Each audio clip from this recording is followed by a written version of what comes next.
You, John Fitzgerald Kennedy, do solemnly swear. I, John Fitzgerald Kennedy, do solemnly swear.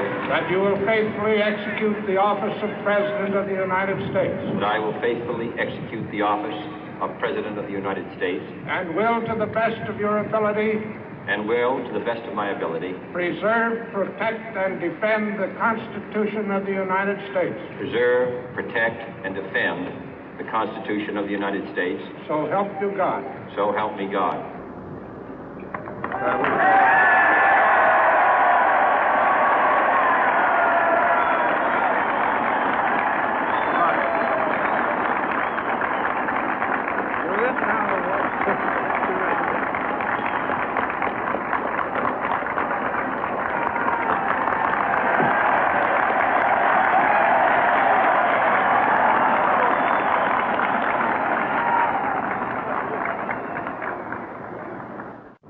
Vice President Johnson, Mr. Speaker, Mr. Chief Justice, President Eisenhower, Vice President Nixon, President Truman, Reverend clergy, fellow citizens. We observe today not a victory of party, but a celebration of freedom, symbolizing an end as well as a beginning, signifying renewal as well as change. For I have sworn before you and Almighty God the same solemn oath our forebears prescribed nearly a century and 3/4 ago. The world is very different now, for man holds in his mortal hands the power to abolish all forms of human poverty and all forms of human life. And yet the same revolutionary beliefs for which our forebears fought are still at issue around the globe. The belief that the rights of man come not from the generosity of the state, but from the hand of God. We dare not forget today that we are the heirs of that first revolution. Let the word go forth from this time and place to friend and foe alike that the torch has been passed to a new generation of Americans born in this century, tempered by war, disciplined by a hard and bitter peace, proud of our ancient heritage, and unwilling to witness or permit the slow undoing of those human rights to which this nation has always been committed and to which we are committed today at home and around the world.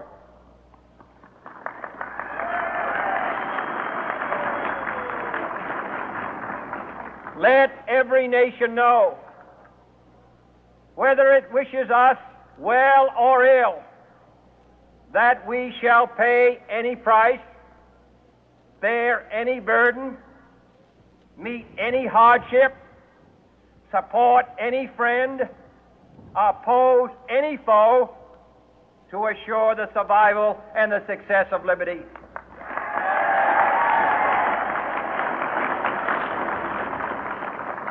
This much we pledge and more. To those old allies whose cultural and spiritual origins we share, we pledge the loyalty of faithful friends. United, there is little we cannot do in a host of cooperative ventures. Divided, there is little we can do, for we dare not meet a powerful challenge at odds and split asunder. To those new states whom we welcome to the ranks of the free, we pledge our word that one form of colonial control shall not have passed away, merely to be replaced by a far more iron tyranny. We shall not always expect to find them supporting our view, but we shall always hope to find them strongly supporting their own freedom, and to remember that in the past, those who foolishly sought power by riding the back of the tiger ended up inside.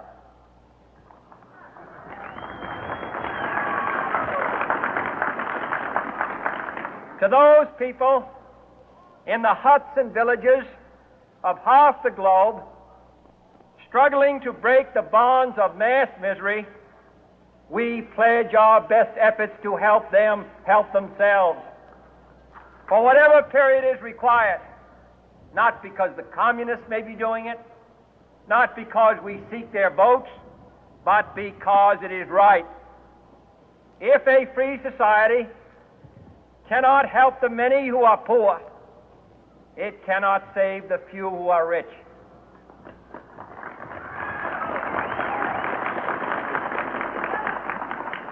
To our sister republics south of our border, we offer a special pledge to convert our good words into good deeds, in a new alliance for progress, to assist free men and free governments in casting off the chains of poverty. But this peaceful revolution of hope cannot become the prey of hostile powers. Let all our neighbors know that we shall join with them to oppose aggression or subversion anywhere in the Americas. And let every other power know that this hemisphere intends to remain the master of its own house.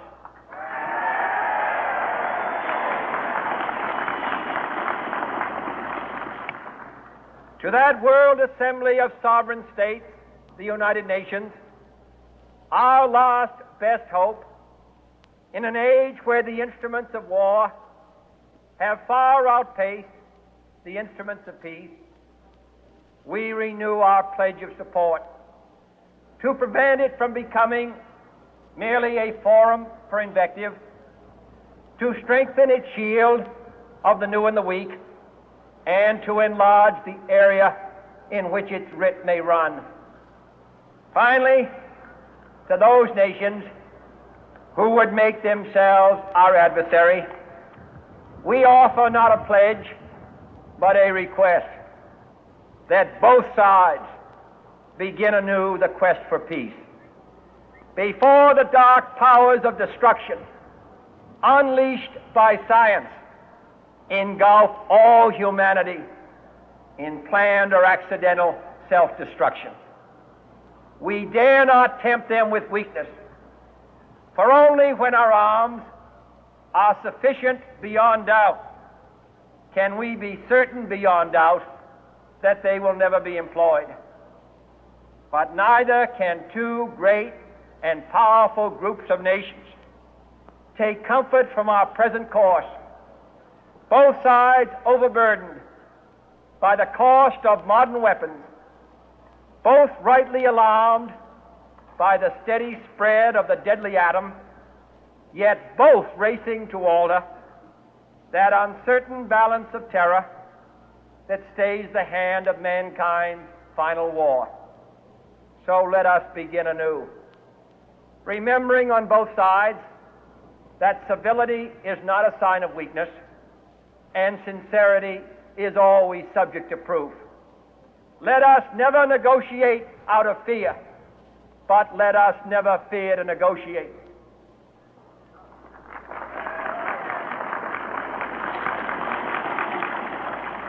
Let both sides explore what problems unite us, instead of belaboring those problems which divide us. Let both sides, for the first time, formulate serious and precise proposals for the inspection and control of arms, and bring the absolute power to destroy other nations under the absolute control of all nations.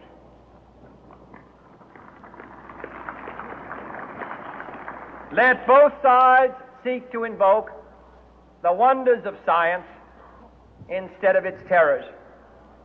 Together, let us explore the stars, conquer the deserts, eradicate disease, tap the ocean depth, and encourage the arts and commerce.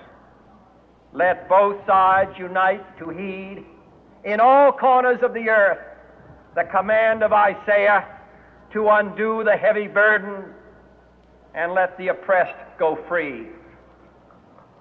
And if a beachhead of cooperation may push back the jungle of suspicion, let both sides join in creating a new endeavor, not a new balance of power, but a new world of law, where the strong are just and the weak secure and the peace preserved. All this will not be finished in the first 100 days, nor will it be finished in the first 1,000 days, nor in the life of this administration, nor even perhaps in our lifetime on this planet. But let us begin.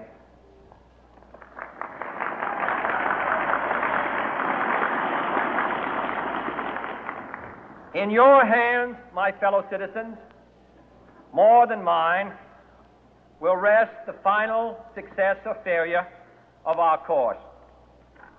Since this country was founded, each generation of Americans has been summoned to give testimony to its national loyalty.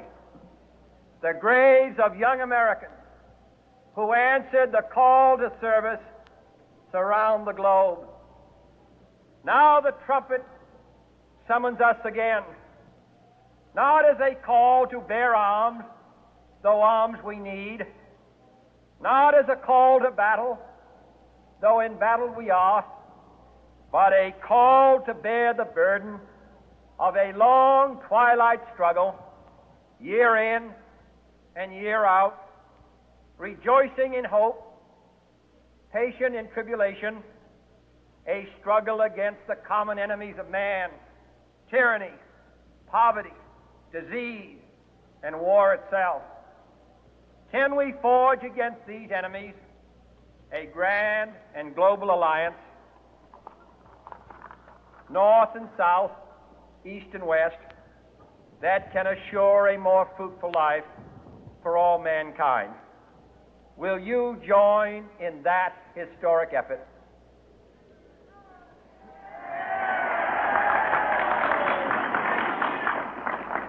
In the long history of the world, only a few generations have been granted the role of defending freedom in its hour of maximum danger. I do not shrink from this responsibility. I welcome it.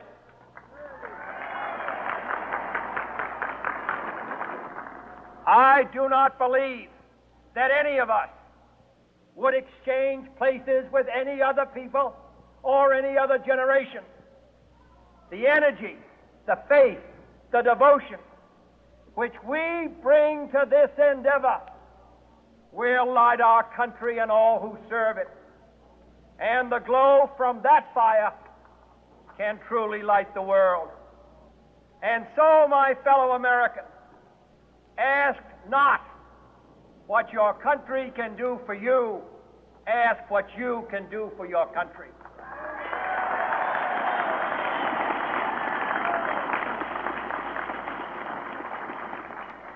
My fellow citizens of the world, ask not what America will do for you, but what together we can do for the freedom of man.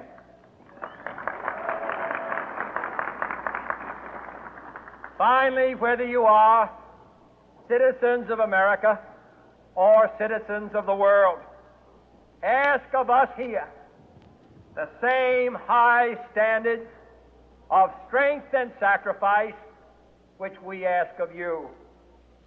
With a good conscience, our only sure reward, with history the final judge of our deeds, let us go forth to lead the land we love, asking His blessing and His help, but knowing that here on earth, God's work must truly be our own.